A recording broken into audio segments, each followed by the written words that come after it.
Welcome into the Birds of the Round Table. It is the dog days of summer. No football is happening. That doesn't mean we're not going to talk about it anyways. Joined here by the man Dibes. Give him a follow on Twitter at Mr. Crockpot. Dibes, how are you doing this evening? I'm doing well, man. We've been crushing some content about player development. This is my happy spot. This is my happy place. I'm excited, man. This is going to be fun. Absolutely. Also joined by Ryan Reese from Philly Sports Alliance. Give him a follow on Twitter at Philly Sports PSA. Ryan, how are you doing this evening? I'm doing great. I had my last day of work for the week, and I'm heading down to Sea Isle tomorrow to hang out with my good friends Jason Kelsey and other Eagles. Nice, nice. I am not doing anything cool tomorrow, or in the even immediate future. But I got a new phone today. I guess that's kind of cool. Although that was actually just kind of a nightmare. But my phone no longer charged. If you plugged it in, it wouldn't charge, so it had to charge wirelessly, and then it would get really hot, and it just wasn't a good thing. So finally did that. But we got Danielle chiming in on YouTube. Yo, welcome to the show. Tonight we are scraping the bottom of the barrel, some might say, in terms of content, but we're all draft guys, so this is kind of what we live for. We are talking about the best prospects under the age of 25 in the NFC East. So there's going to be rookies on here or guys that have been drafted in the last couple of years. And as guys, with all of us having draft backgrounds, it's always exciting to sort of revisit what you thought of prospects a couple of years ago, see where they're at now. So just the criteria here: 24 years old or younger as of today. Okay. As of right now, they cannot be 25 years old or older. We're going to go through and we're going to compile an all NFC East team. And as I was doing some prep work at the hair salon today while my daughter was getting her hair done for a few hours, I came to realize there's some really deep positions and there's some not so deep positions in this draft. So, in this division, we're limiting it to younger prospects. So we're going to dive in with this is the easiest position. It's the most important position. It's also the easiest one at quarterback. Obviously, Dak is over 25. Daniel Jones over 25. That really only leaves you Jalen Hurts or Sam Howell. So, Ryan, I'll throw you the softball here. Who should be the quarterback for the NFC East? Is it going to be Jalen Hurts or Sam Howell? Man, don't rush into things, Ryan. Don't rush into things. Take your time. I was not prepared to go first. Man, this is so tough. I mean, listen, Sam Howell clearly is a great player as he puts up the Jalen Hurts picture. Come on. This is the easiest one I think we have, for sure. Jalen still being 24 and younger will definitely go on this list as the overall quarterback that you're putting at running back. Oh my gosh! Whoops. Yeah, don't leave him there. You're going to have some angry people in your mentions. Yeah. Although, let's just go ahead and say, for the record, Jalen Hurts is the best running back under the age of 25 in this division as well. He actually is, too. I mean, come on. I mean, he has had a great rise since he's been in this league. Obviously, last year, having his best year, taking the Eagles to the Super Bowl. It's, we don't even need to talk about it anymore. Too easy. All right, Dibes, why is he wrong? Why should it be Sam Howell? I mean, Sam Howell has worlds of potential. Clearly the Commanders did not draft a quarterback in the 2023 draft. They picked up my guy Ricky Stromberg. They picked up Braden Daniels, who was one of my biggest sleepers in the draft. They're trying to build around such an elite quarterback prospect in Sam Howell. No, I'm just kidding. Is Jalen Hurts top to bottom? Come on, guys! This is a guy who was second in MVP voting. Wow, I'm just kind of shocked when you go through some of these positions, and I feel like we're going to say this a lot. Is Sam Howell really? Come on, like what? That's shocking. Like there was a time when the Eagles couldn't sniff a quarterback to develop we were talking about guys like Clayton Thorson and just real bums.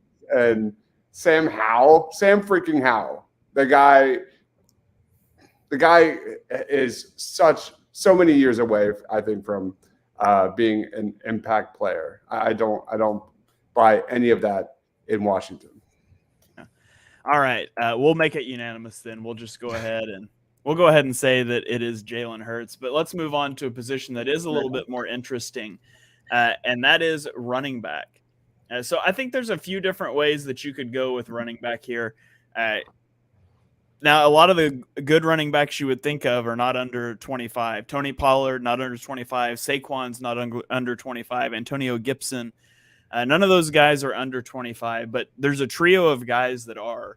And two of them are in Philadelphia, and DeAndre Swift and Kenny Gainwell. And then you have Brian Robinson in Washington. So, Dibes, I'll throw it to you first. Which one of those guys do you think is the best running back prospect in the division under the age of 25? I'm going to go with DeAndre Swift, but that doesn't mean I don't think Brian Robinson is not going to put up a very good season. I think DeAndre Swift behind the best offensive line in the league. We talk about Miles. We talked about this a ton on this show, man. Miles Sanders excelled last year in playing before contact. DeAndre Swift does the exact opposite. We haven't had a bruiser type of running back like DeAndre Swift in a long time. And that's not to mention how much he's going to upgrade the offense with his receiving ability. This guy, if he stays healthy, can really put up a ton of stats. I'm talking, right up there with Eckler and McCaffrey. And, I think Brian Robinson's a really good story. He had a really good rookie campaign despite being a victim of a shooting.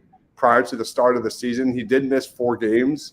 I think he's going to be the number one guy in Washington. I think he's going to lead Washington in carries and rushing yards and probably rushing touchdowns, assuming he stays healthy. But let's be honest, DeAndre Swift has a huge question mark at that same question mark. So for me, I'm going to go DeAndre Swift, but I don't think it's that. I think it's a close race.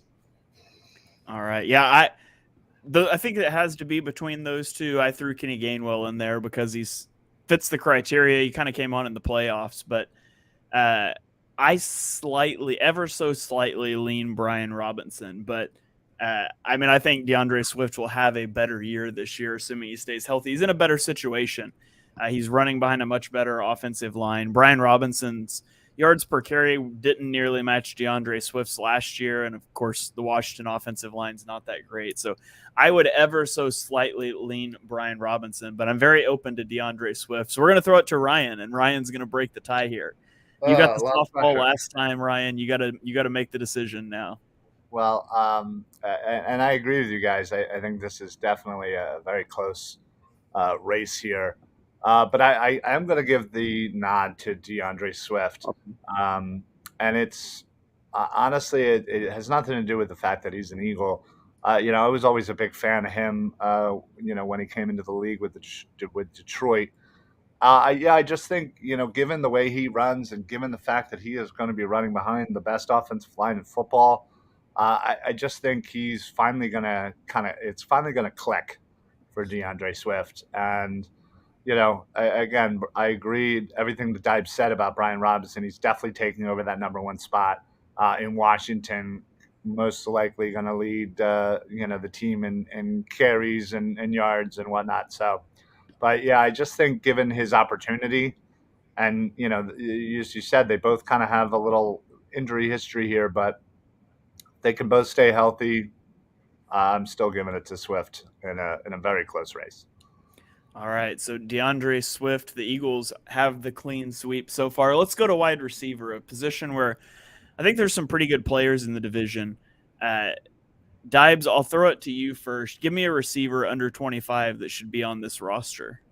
This one's really hard for me because, in my gut, I want to go one way, but, I'm going to say it, and it's hard to. I'm going to break the streak. At least for me personally, I'm going to go CeeDee Lamb as wide receiver 1 for my choice. This guy has gotten better and better every single year he's played in the league. He's the only player with more explosive plays of 20 yards or more in the past 2 years. Right there with Justin Jefferson, man. Like, the guy has been balling. And I think he's going to look even better. Just as Devontae Smith truly benefits from A.J. Brown on the boundary. You got in Dallas, you've got Michael Gallup, maybe healthier. Brandon Cooks, I think, is that perfect speed flanker. That offense really, really lacked last season. So I'm going to go CeeDee Lamb as my wide receiver 1, but it's really close again. All right. Yeah, I think that's a great choice. I would have him ranked as the top receiver under 25 in the division. I think CeeDee Lamb is fantastic. Ryan, I'll throw it to you. Who would be the second receiver here in this group for you? Well, yeah, I mean, I agree with Dives. It's definitely CeeDee Lamb at number 1, but just a hair behind has to be Devontae. He had such a great season last year, and the combo of him and A.J. Brown they're just exciting. And he definitely benefits for having Brown on the other side here. So, yeah, it's a very close race, but I think CD edges out Devontae for the number 1. But, yeah, Devontae is absolutely right there at number 2. And I think that could change by season's end, too. Could, for sure. And, I mean, I think, to be fair, I think it might be seen differently if CeeDee Lamb was the only receiver, or excuse me, if Devontae Smith was the only receiver that the Eagles had, similar to how CeeDee Lamb was the only receiver the Cowboys had. So we'll see. CeeDee Lamb he's fantastic operating out of the slot in the Cowboys offense. And Devontae spent some time in the slot. He's not slot heavy like CeeDee Lamb is. Not that that's a good or a bad thing. They play the receiver position very differently. And so those two guys, they could coexist on a team great because they don't really overlap that much. So with the third guy on the list here, I'm going to throw out Jahan Dotson. Nice. Is who I think should be the number 3 guy on this list. Where are you guys with Jahan Dotson? I like it a lot. He was my number 3. I think there's another guy that I'll talk about after that, but I think deserves a shout out. But Jahan Dotson, man, like, he's kind of flown under the radar a little bit. Yeah, he didn't play that much in 2022, but when he did, man, the guy delivered. He's got great hands. The dude is like an absolute beast in contested catches situations, just like we saw at Penn State. And that really translated. Excellent route runner, again, like we saw at Penn State. Dominates zone coverage, has an excellent release, dominates press coverage, just like Devontae Smith. So for me, I think Jahan Dotson is a great selection. Yeah, and he targeted very far downfield. His average depth of target was over 15 yards last season. I think he's one of those guys that we still probably aren't going to see the counting stats this year because he doesn't have a quarterback. We mentioned Sam Howell, but I think Jahan Dotson is a very, very good player. And I think that he's probably going to terrorize NFC East defenses for years to come. Yeah, that's for me. That's definitely the easy choice at number 3. There are certainly a couple of guys there that who knows, by this time next year might be in the consideration. But yeah, I mean, Dotson definitely. Him and McLaurin over there in Washington, they have some weapons. They just need somebody to throw them the ball. Yeah, can we talk about Hodgins real quick? Because that guy kind of came out of nowhere, at least for me. You guys follow the NFL way closer than I do. But Hodgins, man, is a guy that I thought was one of their heart and souls of that offense last year. I think, you talk about breakout players. We're going to be talking about that a lot tonight. And I think he's right there. He's a guy that clearly had great chemistry with Daniel Jones. I think he's going to have a full season as a full-time starter and put up some really interesting stats. Like, if he can maintain what we saw during the last stretch of last year, man, this guy could establish himself right in the mix. Yeah, he quite literally came out of nowhere. He came off of the Bills practice squad, and kind of some dramatic mismanagement by the Bills there, who desperately needed any wide receiver other than Stephon Diggs, and turns out they had a good one on their practice squad that they let get away. So I think, he's on that list. You could throw Jalen Hyatt, the rookie, who went later than people thought he would. A lot of people thought he was a fringe first-round pick, fell all the way to the third round. I think you could throw him into that mix, but obviously none of those guys beat Jahan Dotson. So, all right, we still have yet to get a giant on the board here. Let's go to tight end, and this is one of those positions where there's just nothing. I'll read the names here because if I just asked you tight ends under 25, you probably wouldn't know any. So you've got Jake Ferguson for Dallas, the tight end who was so good that they drafted Luke Schoonmaker in the second round. Luke Schoonmaker, who's already 24 years old.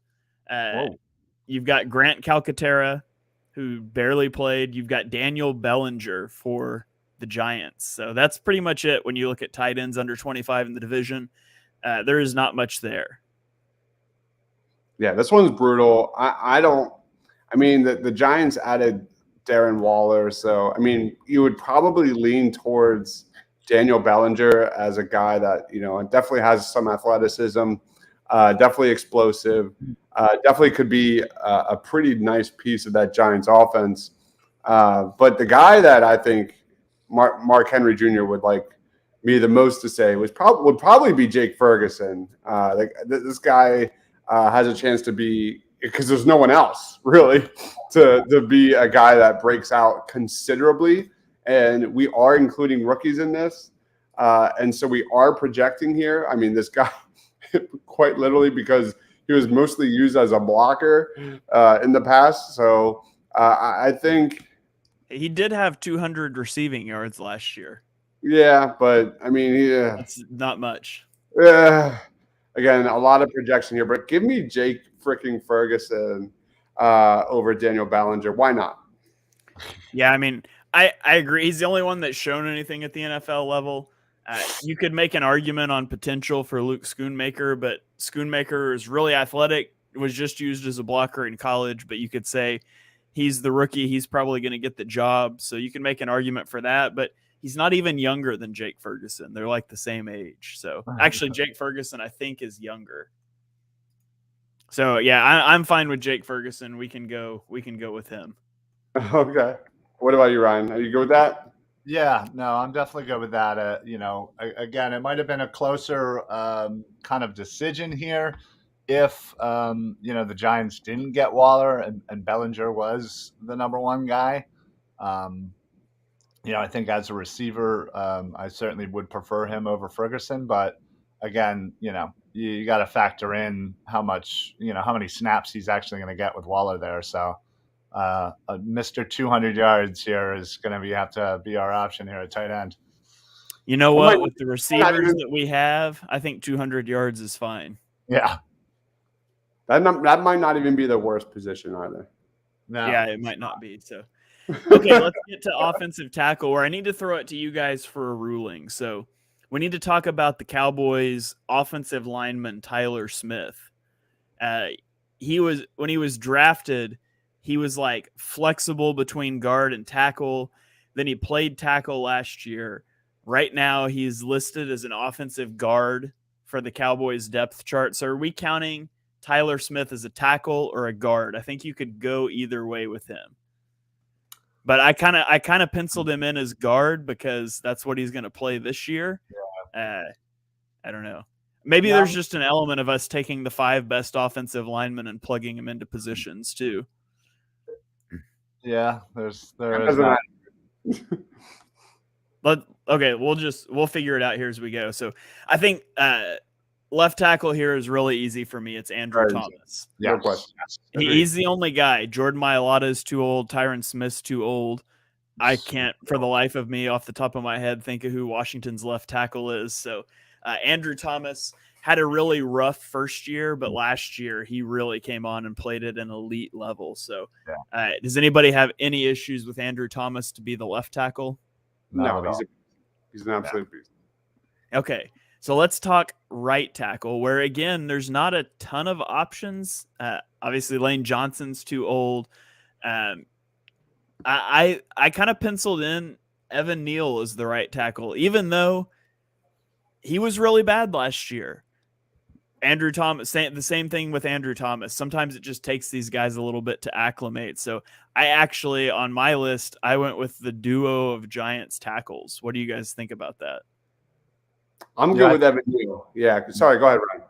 No. I was just going to say, I just think given the potential, he was such a high draft pick, and yeah, exactly. You're absolutely right. Sometimes it does take a season or so to kind of get your feet, firmly planted on the ground there, especially for the offensive line. So, I'm real good with Evan Neal and Thomas being the tackles. All right. Okay, so now we're getting some Giants on the board here. We didn't have Giants for a long time. Now we've got 2 Giant players in a row. Let's go to offensive guard. Ryan, give me an offensive guard. Who do you have here for this? Yeah, I mean, for me, it's Landon Dickerson. He just made his first Pro Bowl last year. Really had himself a really solid year, and just again improved over his rookie campaign. So, just given maybe the options that we have here, it's an easy choice for the first guard here for Landon Dickerson. Yeah. I agree 1,000%. Guy was top 2 in both pass block win rate and run block win rate, and that's all I need to know. And by the way, Landon Dickerson, drafted to be a center, turned into an all-pro left guard. So all hail Jeff Stoutland. Hopefully we hear that again, maybe on the red. Yeah, a lot of these guys we're talking about tonight are like breakout kind of players this season. When it comes to Landon Dickerson, we're talking about becoming a star. We're not talking about breakout. He's like a season away from being one of the best in the game. That's how good he is. Yeah. All right, so that takes us to the other guard spot. So you've got Sam Cosmi for Washington, Tyler Smith. If we're putting him as an offensive guard, you could look at Tyler Steen, who was just drafted, but really, I think it really comes down to Tyler Smith or Sam Cosmi, and I lean pretty heavily here to Tyler Smith. What do you say, Dibes? I went Sam Cosmi. I'm going a little projection on this one. I think he's a tackle moving into the guard this year. I think he could have a breakout year. I think his strengths are being really good in the run game, and I think moving to guard is really going to help him in that area. So he needs to work on his pass blocking for sure, but this move should help him. Give me Sam Cosmi. All right, Ryan, what say you? Sam Cosmi? Man, this is tough. I probably gotta side with Dimes here. Oh man, this is tough. You know what? Yeah, I'll just say Sam Cosmi because again, he's done it. He's not, again, it's not kind of switching over, and I mean he's not great, but he's solid. Doesn't kill you, kind of guy. All right. So then let's take it to center and Dibes. I've got to throw this one to you first. You basically the center options in the division are Cam Jurgens, who may not even play center this year, and your guy John Michael Schmitz. Oh boy. Who do you have as the best under 25 center in the division? You know where I'm going with this one, Shane. Shane and Mark literally made fun of me when I put this guy in my top 15 rankings in the draft this year. I think John Michael Schmitz is a sensational prospect, highest graded center per PFF last year, 6'4", 320 pounds. He's this is his rookie year, but he's an older prospect. He's actually 24. So next year he won't even be in his second year on this rankings if we do this a year from now. But he never allowed a single sack in his college career. Just a very good, balanced, all-around prospect. He's not a versatile guy like a Jurgens who can play all over the place, but I don't know. Maybe Jurgens doesn't have that versatility. We will learn this year. But for me, John Michael Schmitz playing on that O-line. I'm really intrigued. All right, Ryan, do you agree with Dibes? Yeah, I do, and mostly it's because Jurgens is not going to be playing center this year. I think I'm not 100% sure exactly how old he is, if you happen to have it, but again, if he's young enough, I could easily see him being on this list next year at center, depending on how Schmitz does as well, but. Yeah, I just think we're going off of potential here, and I think he really has an opportunity to kind of really get this Giants offensive line kind of on the right track. Yeah, Jurgens turns 24 in August, so he will be eligible for the list next summer when we do it again. So, nice. And I agree with you guys. I actually thought I'd have to argue with you on this one, but I think it's John Michael Schmitz.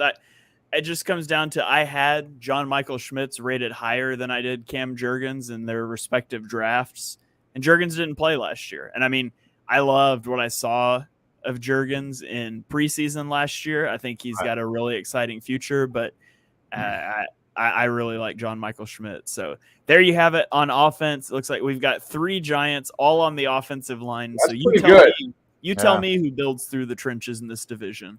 That's pretty good. That's pretty good. Yeah. We've got 4 Eagles, 2 Commanders, and 2 Cowboys. So let's flip it over to the defensive side of the ball now. Okay. And talk about one of the most loaded positions in the division, and that is edge rusher. Ryan, tell me who should be one of the 2 edge rushers to make this team from the division. Well, thank you for allowing me to go first here. Because I think the number 1 is very easy, but then it gets pretty hard there of trying to decide who's the other one. So I'll take the softball here and take Micah Parsons. Dude is just an absolute animal. I was super high on him coming out of the draft. I really thought the Eagles were gonna finally take a linebacker, but sadly. We didn't get him, but we did get Devontae Smith, so I'll take that. But yeah, it's easy, Parsons. Yeah, I cannot emphasize how much the Cowboys stumbled backwards into Micah Parsons, one of the best edge rushers in the entire NFL. Like, they drafted him to be an off-ball linebacker, and they played him at off-ball linebacker, which is what he did in college until they figured out, he's actually just like a top 2 edge rusher in the entire NFL. So very unfortunate. We know Micah's heart is with Philly from his Twitter escapades. So maybe he'll end up there someday. And he's the clear choice for number 1. It doesn't get so clear at number 2. So there's a few guys we probably need to talk about for the number 2 spot. But Dibes, who do you think is the second best edge rusher under the age of 25 in the division? First, let me do a quick introduction. I'm not sure if David could hear us or not, but he is one of the new co-hosts of Birds of the Roundtable. He is at PHL Eagles News on Twitter. So I don't think he can hear us. We'll work on that. I can hear you now. Oh, what's up, man? What's going on? What's going on, guys? What's going on, buddy? Welcome to the show. How are y'all? Pretty good. Pretty good. Just killing time until this Eagles season starts. Yeah. Pretty much. Yeah, I know that. For me, I'm going to go into a guy that I really liked through the draft process a couple years ago. Give me Kayvon Thibodeau, because I think the other guy is in a make it or break it season. Tibbs, man, he didn't have the surface stats his rookie year, but you watch the game, man. Like he affected the game in so many areas that do not show on those surface stats. He won't even turn 23 until this December. He's young. He's growing. I just think his upside moving forward is really, really intriguing. I love Kayvon, man. I really am hopeful he really has a huge season in 2023. Yeah, I am with you. I had Kayvon Thibodeau as my number 2. He had like a 9.8% pressure rate this season, only notched 4 sacks, but he was constantly impacting plays while sort of somewhat changing positions because the Giants run like that 3-3-5 sort of thing. So he's kind of a stand-up outside linebacker pass rusher now. I really like Kayvon Thibodeaux. I thought he was the best edge rusher in that draft, and I don't think anything that happened in his rookie season changed my viewpoint on that. So I have Kayvon Thibodeaux as number 2 as well, but you can make an argument for Chase Young. And so Chase Young, obviously, it hurts him that he was injured for the majority of last season. Washington obviously declined his 5th-year option. So he's, like Dibe said, he's in a make it or break it season. And I fully expect Chase Young to bounce back this year, assuming he stays healthy. But for right now, I would have KT above Chase Young. Did you know Chase Young has never had a pass rush win rate percentage above 12.1%? Like, for reference purposes, Hassan Reddick was 28% and Josh Sweat was 21% last year, man. That's pretty crazy. I'm just throwing that out there. The dude has 1.5 sacks the last 2 years. Yeah. Yeah, there's no doubt he's been a disappointment. You know, coming out of that draft, he was the generational prospect, right? What draft was he in? I can't even remember now. Was it 2019? 2019 sounds right. 2020 draft. I was going to say 2020, yeah. Yeah, so he comes out in the 2020 NFL draft, and obviously the Commanders have had a different quarterback like every year for the last 20 years. And that's the draft. Joe Burrow goes 1, and then Washington took Chase Young, number 2. And in hindsight, I'm pretty sure that they would have loved to have taken Tua or to have taken Justin Herbert in that spot rather than taking Chase Young. Yeah. But, at least they didn't take Jordan Love. So could always be worse. But that's just one of those things where, I don't care how generational the guy is supposed to be.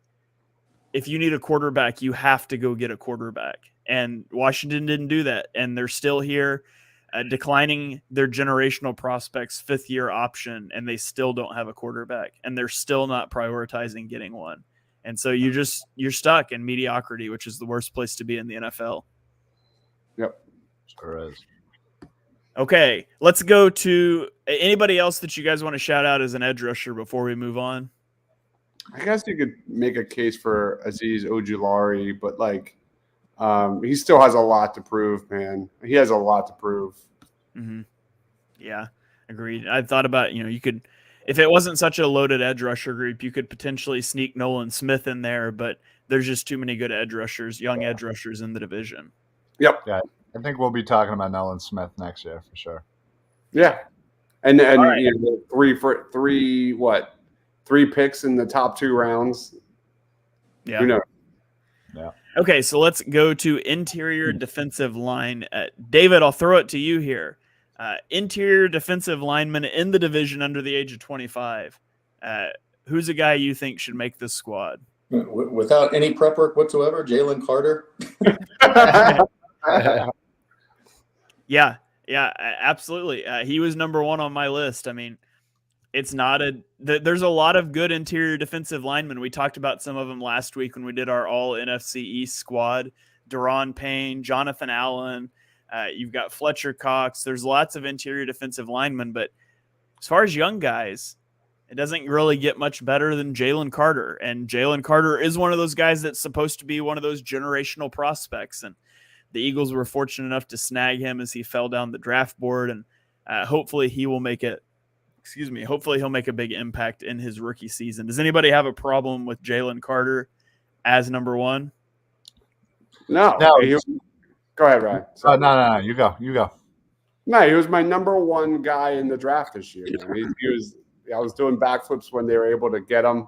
I think he's got probably a projection at around 5 to 8 sacks next year. That's how good I think he is. I think he's going to be a tackle for loss machine. Yes, the Eagles love to rotate their D linemen, and I think we'll probably be talking about another one very soon. But I think Jalen Carter is worthy of the hype. And I mean, his play strength, his twitch, his ability to just cause havoc, just shed blocks, be a 3-down D lineman, impact the run game, beat guys to spots consistently, top to bottom. I'm just I can't wait to watch him play, man. I'm just geeking out sitting over here just talking about it. All right. Ryan, did you want to say something about Carter as well? No, I mean, this is an easy choice. There's not a lot of great D tackles, interior defensive linemen, 24 and younger in this division right now. And the Eagles seem to have grabbed themselves a couple of really good ones. And to be perfectly honest, I would say Jordan Davis should be the other one.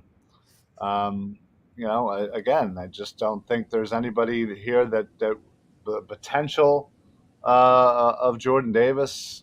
I don't think there's anybody in the division under 24 and under that would match that.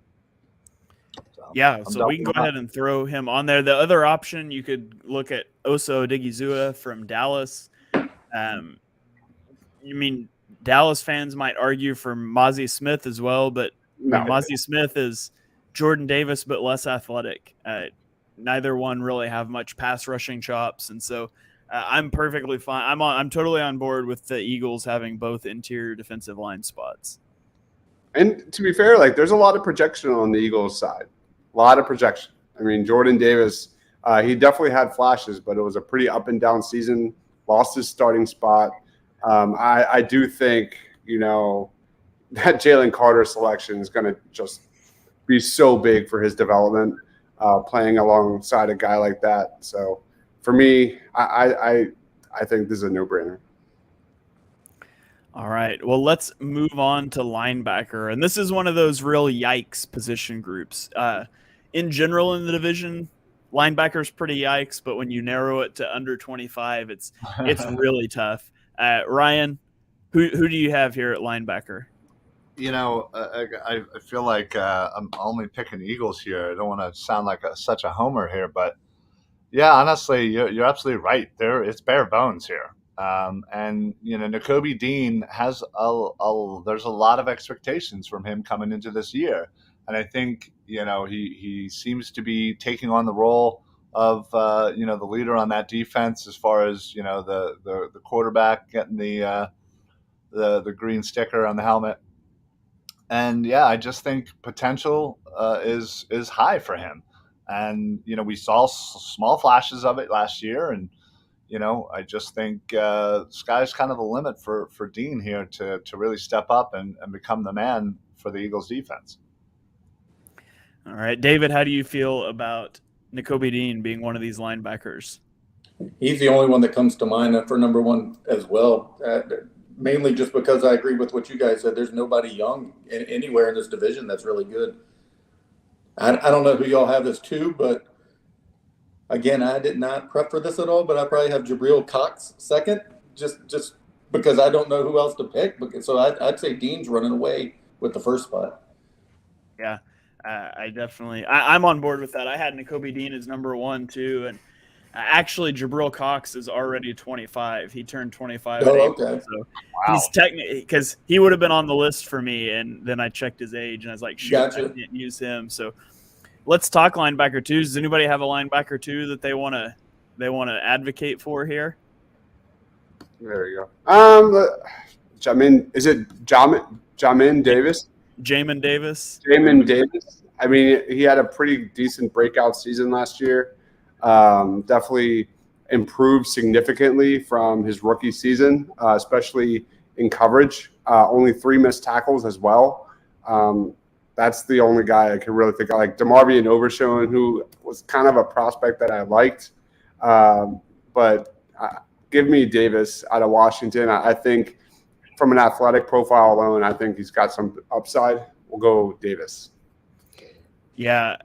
Jamin Davis is who I had number 2 on my list, and I think Jamin Davis stinks. I thought he shouldn't have sniffed anywhere near the first round when Washington took him at 19. I thought he was awful as a rookie. He was better last year, but again, it was better than being awful. It's not like he made a real big leap. So, I mean, I had him too, but I think he stinks. Jeez, but that's how you really feel. It's either him or a 5th-round rookie in DeMarvin Overshown. Right? So, pretty much. So, Jamin Davis it is in my book. All right. Okay, let's go on to cornerback. Cornerback, there's a lot of rookies, I feel like, in the mix on this list. And then I think there's one guy that kind of stands out above the rest. The guy that stands out above the rest is Trevon Diggs. Trevon Diggs is very polarizing online. I did think he scaled back last year on his aggressiveness. And you saw he didn't have the interceptions he had as a rookie. He didn't get burned as much as a rookie. He kind of stabilized a little bit. But at the end of the day, he's a playmaker at the cornerback position. And I think he's obviously the best corner under 25 in the division. I think he's a darn good cornerback. I think if you consider all the corners in the division, he's still a top 3, maybe top 4 guy in the division. So Trevon Diggs is who I would have as CB1. Ryan, you good with that? Yeah. I mean, as you said, there's a lot of rookies floating around here in the cornerback room, but the fact that Trevon Diggs is 25, it's an easy no-brainer for him being number 1. That's for sure. All right. Well, who do you have, Ryan? Who do you have at number 2? I think I'm going to go with Emmanuel Forbes. I was pretty high on him coming into the draft. I think him falling to Washington, they got themselves a great player. And, I just think, he's going to need to prove himself and pretty early and pretty often. I mean, he's literally going to be going up against CeeDee Lamb, A.J. Brown, Devontae Smith. And obviously, in practice, he's going against McLaurin and Dotson. So, I mean, he's definitely going to get tested. And I think he is good enough to kind of hang a little bit. Hopefully not against, A.J. Brown and Devontae Smith. But, I think expectations for him are super high for this year. And I expect him to live up to most of them. All right. Dibes, Emmanuel Forbes at number 2. Are you good with that? I probably would have put him at number 3, but that doesn't mean to say I don't like Emmanuel Forbes. I was really high on him throughout the draft process. If you watch that, obviously an explosive athlete, big-time playmaker. It's kind of like Chauncey Gardner-Johnson. Like, if you put him in the slot and put him in position to succeed and, he could have a huge year. So Emmanuel Forbes is a really good player. The guy that I have as my number 2 is Deonte Banks. You look at that New York Giants pass rush. I think Banks, with his size, 6'2", 205 pounds, his athleticism, I think could really help out that Giants defense, make the quarterback hold on the ball just a second, little longer, and make the opposing offense pay. So I was going to go Deonte, but they're both kind of in that same tier. Yeah, that's the order I had him in as well. I had Deonte Banks number 2, Emmanuel Forbes number 3. They both make the team though, so I say that's how we round out our cornerback trio there. Trevon Diggs, Deonte Banks, and Emmanuel Forbes. 2 guys that haven't even played a snap in the league yet. All right. Then let's transition to safety, which is another one of those groups where there is just not a lot of great players, to be honest. But there's one guy that I like to advocate for that I love, have for a long time. It's Cameron Curl, safety from Washington. He can be on this list this year. He won't be allowed to be on it next year, but I've been a big Cameron Curl fan for a lot of years. I think he's just a really good football player. I think Curl is like a top 12 safety in the league. I think he's really good, and so I think he's a slam dunk safety 1 for this group. Yeah, that's a no-brainer. He made our list in our all NFC East team. It's not. There's nothing else. You better make this last. Jeez. Yeah, that's true. Maybe we shouldn't have done these shows back-to-back weeks. Okay, so if Cam Curl is safety 1, I took the softball. Ryan, who do we put at safety 2? This is tough. Just kind of looking over briefly the list of safeties here. I think it really just comes down to either Reed Blankenship or Xavier McKinney. And, I think I live up, or I think I going to lean towards Reed Blankenship in this one. Mostly just because, this guy kind of came out of nowhere. He was, kind of a known undrafted free agent that, us Eagles fans were certainly excited about and we're hopeful for. And, he didn't really do much in the beginning, didn't really get any opportunities. And once he did, though, he seemed to be flying around the field. And I just think now this year he's going to be relied upon to take a lot more snaps. Potential starter. And, I just think him over McKinney, who, let's be honest, I think was a high draft pick, kind of hasn't lived up to his potential, hasn't lived up to his draft status. So I think they're kind of going in opposite directions. All right. David, any thoughts on Reed Blankenship or Xavier McKinney? I would have them as 1 and 2 as well, but I probably have Sidney Brown really close to McKinney. Yeah, Brown. I was just kind of listing out anybody relevant under 24, so I'd sort of have a list to operate off of tonight. And Sidney Brown, I put on the list. I'm really high on Sidney Brown. I was really excited when they took him. I know some people weren't and thought he was overdrafted, but I was a big Sidney Brown fan. I'm with Ryan. I had Reed Blankenship edging out Xavier McKinney.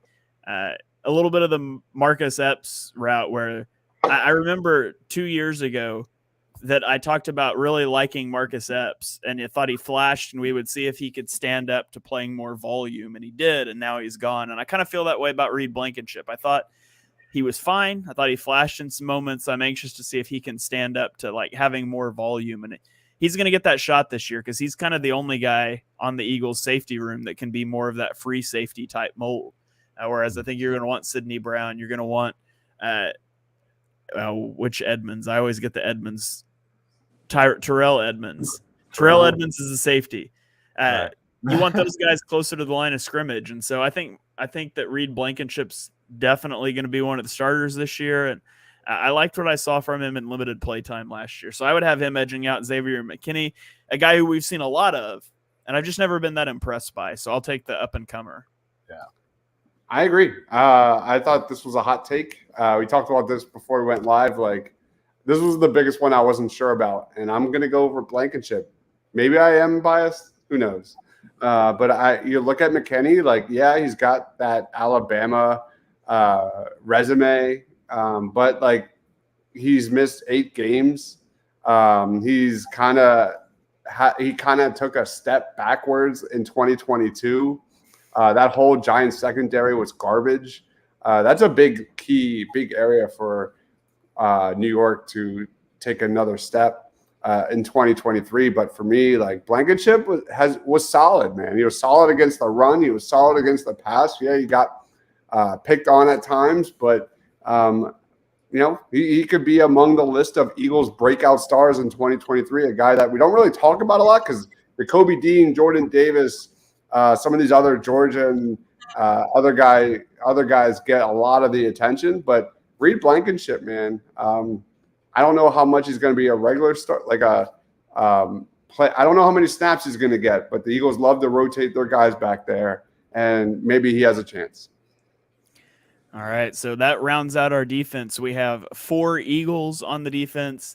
Looks like we have 3 Commanders and then 2 apiece for the Giants and the Cowboys. So here I'll run through the team real quick. At edge rusher, we have Micah Parsons and Kayvon Thibodeau.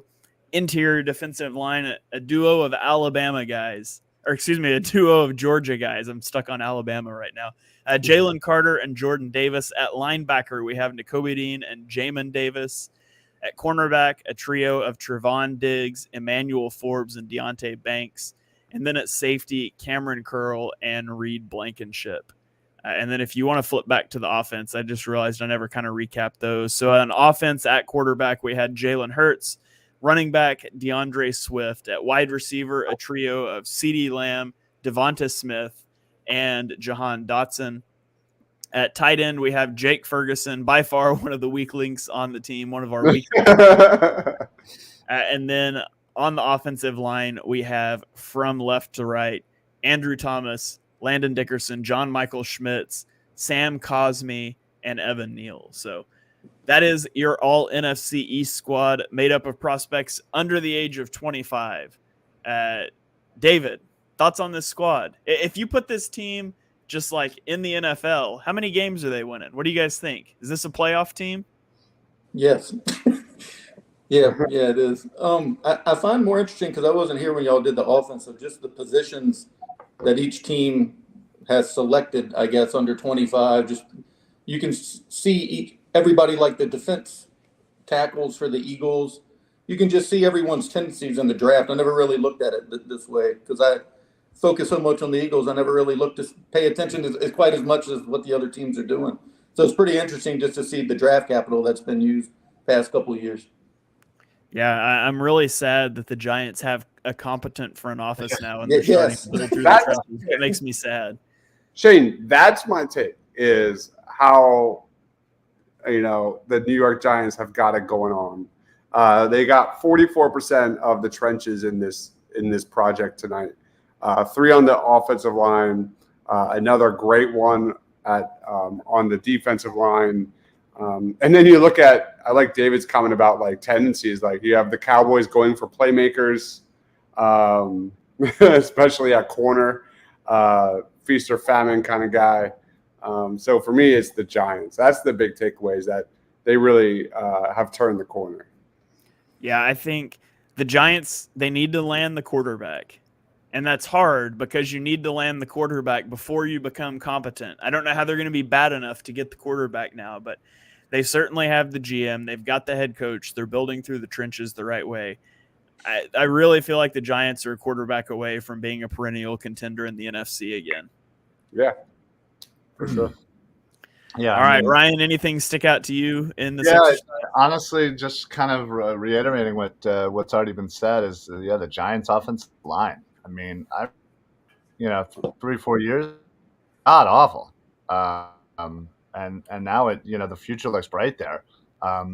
Maybe they kind of saw what the Eagles were doing, and always having such a solid and great offensive line, and how they've been able to replace players throughout the years.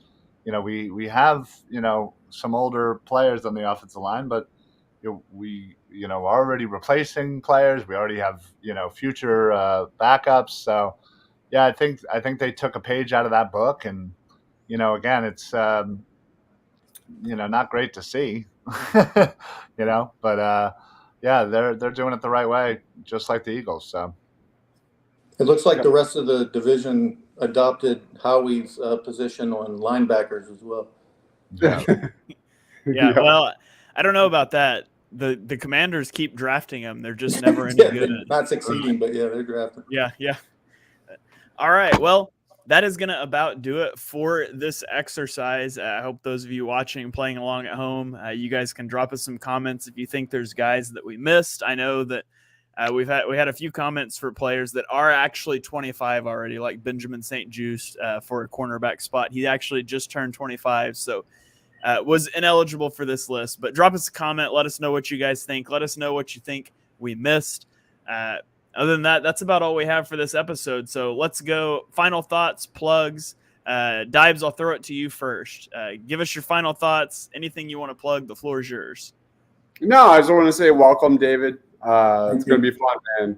It's going to be a hell of a season. I'm excited for Summer League. That's kind of like, I was talking to Ryan last weekend on our show, like, Summer League is kind of like the start of Eagle season in a sense, because it's kind of like the biggest distractor. It's like 2-3 weeks, and right after that, training camp starts, and that's all I can think about right now. Just getting through week after week. There's not a lot to talk about right now, but this is the most hyped Eagle season in a long time, man. We'll have a ton of content, ton of videos, all that kind of stuff. Party on Broad will be on Wednesday. I have no idea what we're talking about. We'll figure it out. Last week we did top 10 prospects in Philadelphia across all sports. I was actually the guy that had the most flyers on my list. And I was actually the guy with the least amount of Sixers on my list. So there was a shocker. But Yeah. If you're talking about prospects, I'm excited what the Flyers are going to do in the coming days. There's a lot of noise. So that's about it, man. That's about it. Welcome, dude. Right. What time? What time is Party on the Rod on Wednesdays? 6 o'clock. 6 o'clock. All right, you guys be sure and tune in at 6 o'clock. I can never remember. But you guys be sure you tune in and check that out. Ryan, you are up. The floor is yours. Final thoughts, plugs. Yeah, this is always a fun exercise to kind of take a look at some of the younger players in our division. And yeah, just like Dibes has said, I love looking at prospects and kind of seeing where they may end up further down in their career. So I'm actually excited to kind of do this again next year to kind of compare and contrast our lists here. So as far as plugs, you can follow me, of course, on on Twitter, Philly Sports PSA, Facebook, YouTube. Make sure you put on those automatic notifications so that you get all of the Philly Sports Alliance shows and, of course, all of the Edge of Philly shows. You can catch me and Dibes doing some NFL draft prospects lists. We just did Big 12, so check that out. Make sure you like that video on YouTube. This Friday, we're going to be doing Pac-12, so that'll be exciting. Yeah, I mean, not as exciting as ACC or SEC, but yeah, so certainly keep loving those videos. We're going to keep doing draft content all the way right up until about 2 seconds before the draft. But yeah, so loving that. And David, welcome to the Birds of the Roundtable family. Yeah, thank you very much. Next time I'll know what the topic is prior to coming on. So I have a fighting chance. We don't even know. Yeah, absolutely. All right, David, newest member of the show here. Tell the people where they can find you online and what you've got going on. My Twitter handle is just PHL Eagle News, but you can read everything I write, and also Greg Hart at PhillyCoverCorner.com. Amazing stuff. Thank you. David, tell me, what was the Twitter handle? PHL? Eagle News. Eagle News. News, the most generic thing I could think of. Is that it? Yep. All right, so I put it up here on the screen for those of you watching live or watching on the replay here. You can grab it off the screen there, and be sure you go follow David and follow his work. As for me, Chalk Talk announcement, Chalk Talk is not happening tonight after this show is over. Mark is out sick, so we're going to postpone, but we're going to do an episode Wednesday night. We're going to be pitching top rule changes for the NFL. So we're going to pitch some rule change ideas that we've cooked up, everything from how they should handle overtime to an idea I have for a power play. So stealing some from the NHL here. So there'll be some fun stuff, some serious stuff. We're just going to have a good time with it. And then we may spiral off and talk about some random NFL news stuff as well. So be sure and check that out. Bring your top rule proposals and let us know what you think of ours. What's up, Rule proposal number 1. As an Eagles fan, get rid of special teams. Special teams not allowed in football. Yes, please. All right, that is going to wrap it up here for Birds of the Roundtable. Thank you guys for joining us. Be sure you smash that subscribe button, turn on notifications so you know when the next show goes live. We will be live every Monday night at 8 o'clock. It's 7 o'clock my time, 8 o'clock Eastern time. If you guys have any topics about the Eagles, about the division as a whole that you want us to dive into, be sure and shoot those over on Twitter to any of us. We're always looking for people to do our jobs for us and come up with what you want us to talk about. So be sure and let us know. And then otherwise, we will see you guys next Monday night at 8 o'clock for another live edition of Birds of the Roundtable. We'll catch you guys next week. I totally started the wrong video. Let's try this again. We will catch you guys next week.